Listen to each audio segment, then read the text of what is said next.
gambaran tentang topik yang akan kita bahas pada video kali ini. Ada beberapa pengertian pendidikan menurut para ahli. Yang pertama menurut Profesor Dr. Imam Barnadi. Pendidikan adalah usaha sadar dan sistematis untuk mencapai taraf hidup atau kemajuan yang lebih baik.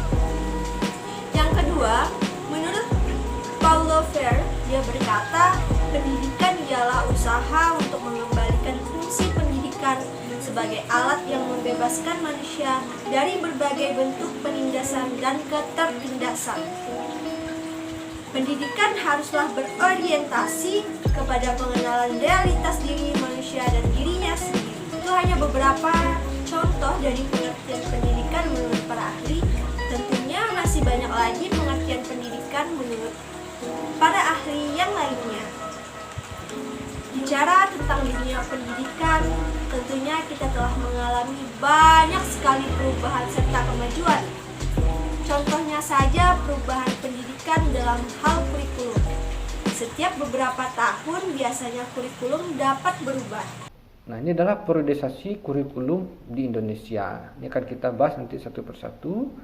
Misalnya ada kurikulum 1947, nanti kita bahas ini satu persatu. Ini dah bisa dilihat dimulai dari misalnya kurikulum 47 disebut dengan rencana pelajaran 47, kurikulum 52 disebut dengan rencana pelajaran terurai 52, kemudian 64 nanti disebut dengan rencana pendidikan 64, ada kurikulum 68 nanti disebut dengan pembinaan jiwa Pancasila, pengetahuan dasar dan kecakapan khusus, kemudian ada kurikulum 75 dengan satuan pelajaran, ada kurikulum 84 dan kurikulum 1975 yang disempurnakan. Dan tentunya perubahan itu disesuaikan dengan keadaan yang terjadi pada saat ini. Sebenarnya penggunaan teknologi dalam pembelajaran sudah ada sejak lama, namun semakin meningkat dari tahun ke tahun. Abad 21 ditandai sebagai abad keterbukaan atau abad globalisasi, yang artinya kehidupan manusia pada abad ke-21 mengalami perubahan-perubahan yang sangat fundamental yang berbeda dengan tata kehidupan dalam abad sebelumnya. Abad 21 ditandai dengan berkembangnya teknologi informasi yang sangat pesat, perkembangan otomasi di mana banyak pekerjaan manusia yang digantikan oleh pekerjaan mesin. Sepertinya saja saat kita menanam padi di sawah pada zaman dahulu, tentunya hal tersebut dilakukan oleh manusia. Namun seiring dengan perkembangan teknologi, hal tersebut dapat dilakukan oleh mesin.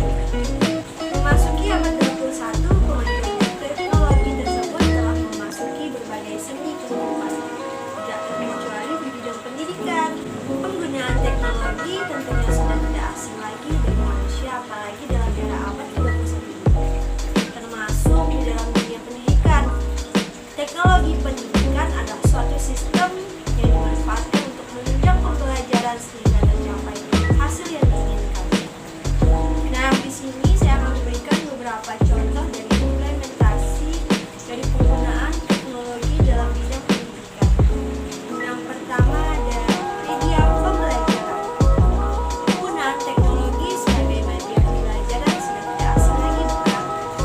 Mulai dari teknologi yang sangat sederhana sampai teknologi yang canggih.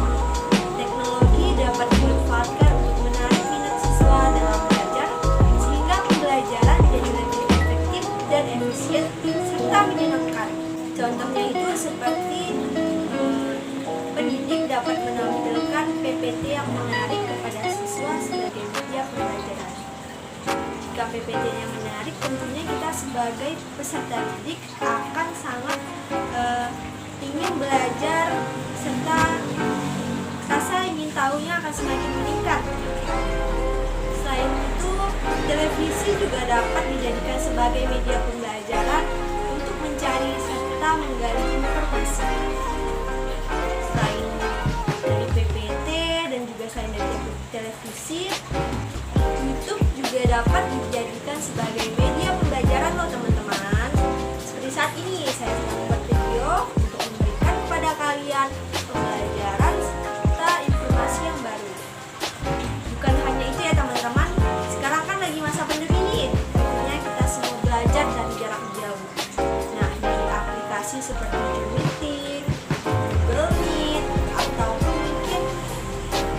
yang disediakan oleh masing-masing sekolahnya atau perguruan tingginya. Nah, dan itulah kita bisa bertatap muka dari jauh tanpa harus bertemu. Yang kedua, sebagai alat administrasi. Teknologi juga dapat dimanfaatkan sebagai alat administrasi dengan menggunakan komputer sebagai salah satu produk teknologi digital. Lembaga pendidikan dapat lebih mudah untuk mengelola data administrasi, meliputi data siswa, data guru, maupun data sekolah itu sendiri.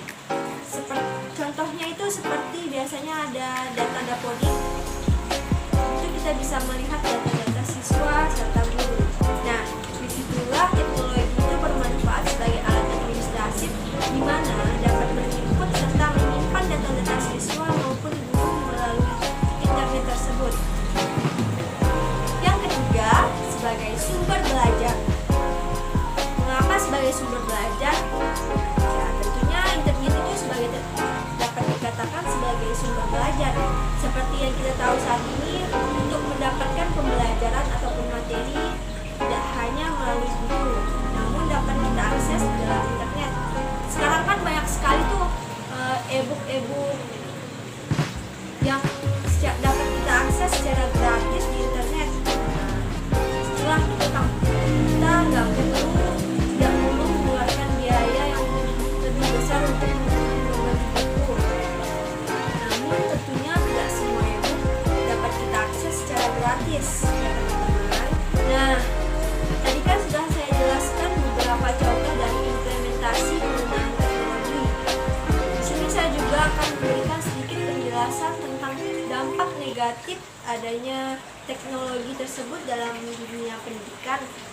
Yang pertama itu, anak akan lebih banyak menghabiskan waktu untuk menonton TV ketimbang melakukan hal-hal lainnya seperti belajar ataupun berolahraga.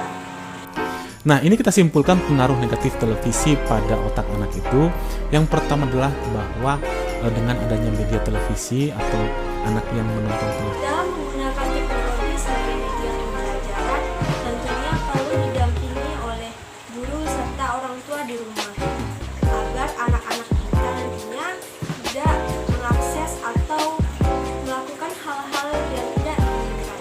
Yang kedua, anak akan kehilangan kemampuan berbaur dengan masyarakat dan cenderung nyaman dengan kehidupan online. Biasanya kalau keluar pun asik main HP, padahal di sekitarnya ada orang-orang, namun tidak dipedulikannya. Karena itu tadi sudah nyaman dengan dunia online-nya. Yang ketiga, ada kejahatan melalui internet.